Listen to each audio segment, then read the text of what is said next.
Une si longue lettre, Mariam Abba, chapitre 17. Je souffle. J'ai raconté d'un trait ton histoire et la mienne. J'ai dit l'essentiel, car la douleur, même ancienne, fait les mêmes lacérations dans l'individu quand on l'évoque. Ta déception fut la mienne, comme mon reniement fut le tien. Pardonne-moi encore si j'ai remué ta plaie. La mienne saigne toujours. Tu me diras, la vie n'est pas lisse, on y bute sur des aspérités.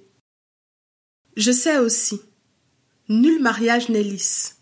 Il reflète les différences de caractère et de potentiel sentimental. Dans tel couple, l'homme est victime d'une volage ou d'une femme emmurée dans ses préoccupations propres, qui refuse tout dialogue et brise tout élan de tendresse. Dans tel autre, l'alcoolisme est la lèpre qui ronge santé, avoir, paix.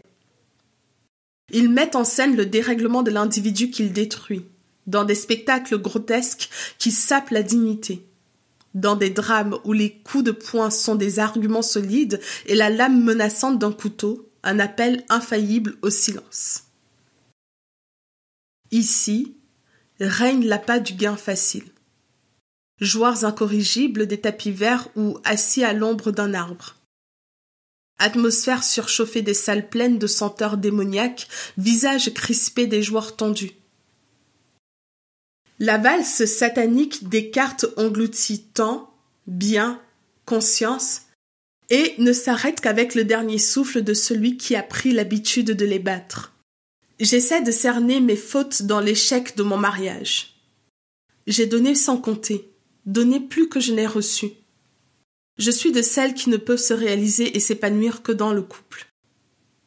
Je n'ai jamais conçu le bonheur hors du couple, tout en te comprenant, tout en respectant le choix des femmes libres. J'ai aimé ma maison. Tu peux témoigner que j'en ai fait un havre de paix où toute chose a sa place, crée une symphonie harmonieuse de couleurs. Tu connais ma sensibilité, l'immense amour que je vois à Modou.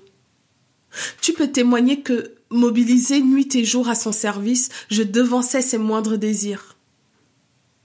J'ai composé avec sa famille. Malgré sa désertion de notre foyer, son père et sa mère, Tamsir, son frère, me fréquentaient toujours, ainsi que ses sœurs. Mes enfants aussi grandissaient sans histoire. Leur succès scolaire était ma fierté, autant de lauriers jetés aux pieds de mon Seigneur. Et Modou n'était pas prisonnier. Il usait de son temps comme il le voulait. Je comprenais fort bien son envie de défoulement. Il se réalisait au dehors, comme il le souhaitait, dans ses activités syndicales. J'essaie de traquer les faiblesses de ma conduite. Ma vie sociale aurait pu être tumultueuse et porter ombrage à Modou dans son destin syndical. Un homme trompé et bafoué par sa famille peut-il en imposer à d'autres ? Un homme dont la femme fait mal son travail peut-il sans honte réclamer une juste rétribution du labeur ? L'agressivité et la condescendance d'une femme canalisent vers son époux le mépris et la haine que sa conduite engendre. Avenante, elle peut rassembler sans aucune idéologie des soutiens pour une action. Pour tout dire, la réussite de chaque homme est assise sur un support féminin. Et je m'interroge. Pourquoi ? Pourquoi Modou s'est-il détaché ? Pourquoi a-t-il introduit Binetou entre nous ? Tu répondras, logique.